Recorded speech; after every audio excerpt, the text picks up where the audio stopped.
Hi friends, ఎలా ఉన్నారు? మనం ఎంతగానో క్యూరియాసిటీతో ఎదురు చూసే అనంత పద్మనాభ స్వామి దేవాలయంలోని 6వ గది రత్న భాండాగారాన్ని తెరవడం జరిగింది. కొన్ని కోట్ల మంది ప్రజలు ఎదురు చూస్తున్న క్షణం రానే వచ్చింది. ఎన్నో రహస్యాలతో దాదాపు 46 సంవత్సరాల నుండి మన మెదడును తొలిచివేస్తున్న రహస్యం జూలై 14, 2024 రోజున బట్టబయలు అయింది. ఈ 6వ గదిని ఎలా తెరిచారు, ఇందులో ఎవరెవరు పాల్గొన్నారు, ఎలాంటి సమస్యలు ఎదురయ్యాయి అనే విషయాలు ఈ వీడియోలో డీటెయిల్గా తెలుసుకుందాం రండి. ముందుగా ఈ ఆలయం భారతదేశంలోని కేరళ రాష్ట్ర రాజధాని అయిన తిరువనంతపురంలో ఉంది.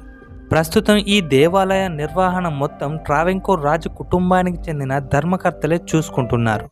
ఈ దేవాలయంలో పద్మనాభుడు శాశ్వతమైన యోగ నిద్రలో కొలువై ఉన్నట్లు కనిపిస్తాడు. ఇక అసలు విషయానికి వస్తే, ఆలయంలోనే 6వ గదిని తెరవాలని ఎందరో ప్రముఖులు ప్రభుత్వానికి చెప్పడం, విన్నవించుకోవడం జరిగింది. కానీ ట్రావెంకోర్ ధర్మకర్తలు అడ్డుపడడం జరిగింది. ఆలయంపై పూర్తి అధికారం మాకే ఉంటాయి, మా అనుమతి లేనిదే 6వ గదిని తెరవడానికి వీలు లేదని హైకోర్టును కూడా సంప్రదించడం జరిగింది. ఇటీవల జరిగిన ఎలక్షన్స్లలో బీజేపీ పార్టీ నరేంద్ర మోడీ గారు మమ్మల్ని గెలిపిస్తే ఈ 6వ గదిని తెరిపిస్తామని బహిరంగంగా హామీలు ఇవ్వడం మనం అందరం చూసే ఉంటాం. దీనికి ట్రావెంకోర్ రాజు కుటుంబం ఎలా ఒప్పుకుందో తెలియదు, కానీ అంగీకరించారు. అలాగే బీజేపీ పార్టీ విజయవంతంగానే గెలవడం జరిగింది. అనుకున్నట్టుగానే ప్రభుత్వం మరియు ట్రావెంకోర్ రాజు కుటుంబీకులు సంసిద్ధమయ్యారు. దీనికి గాను పోలీస్ బృందాన్ని గట్టిగానే ఏర్పాటు చేశారు. 46 సంవత్సరాల నుండి మనకు తెలిసిన సత్యం ఏంటంటే, అందులో విషసర్పాలు ఉంటాయని, విషవాయువులు ఉండొచ్చు అని. కాబట్టి వైద్య బృందాన్ని మరియు పాములు పట్టే స్పెషలిస్టులను కూడా తీసుకురావడం జరిగింది. ఆ గది యొక్క తాళం చెవి పోయిందని, ఇక లేదని అప్పట్లో వార్తలు హల్చల్ చేశాయి. కానీ తాళం చెవి దొరికింది.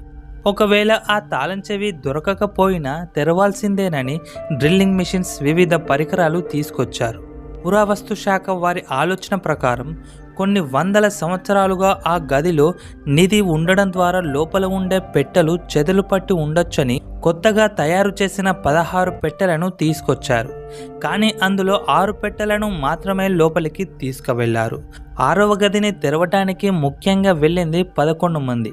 అందులో ఒడిశా హైకోర్టు మాజీ జడ్జి విశ్వనాథ్ గారు, Jagannath temple administration chief administrator Aravinda గారు, ఆర్కియాలజీ డిపార్ట్మెంట్ ప్రముఖులు, వీరితో పాటు మిగతా సహాయకులు కూడా కలిసి లోపలికి వెళ్ళారు.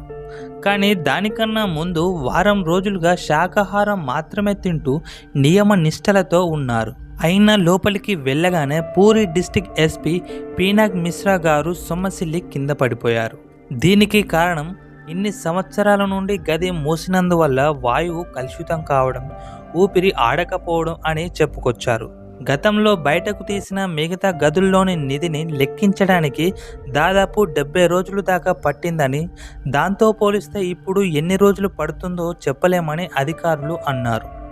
అందులో 12వ శతాబ్దపు వజ్ర వైడూర్యాలు, బంగారు ఏనుగులు, కిరీటాలు, నాణాలు, ముత్యాలు, వెలకట్టలేని వజ్రాలు, ఎన్నో వందల కిలోల బంగారు వస్తువులు బయటకు తీసుకొచ్చారు. తర్వాత ఏం జరుగుతుందో చూద్దాం. ఈ వీడియో నచ్చితే లైక్ చేయండి, షేర్ చేయండి, సబ్స్క్రైబ్ చేయండి. Thank you friends.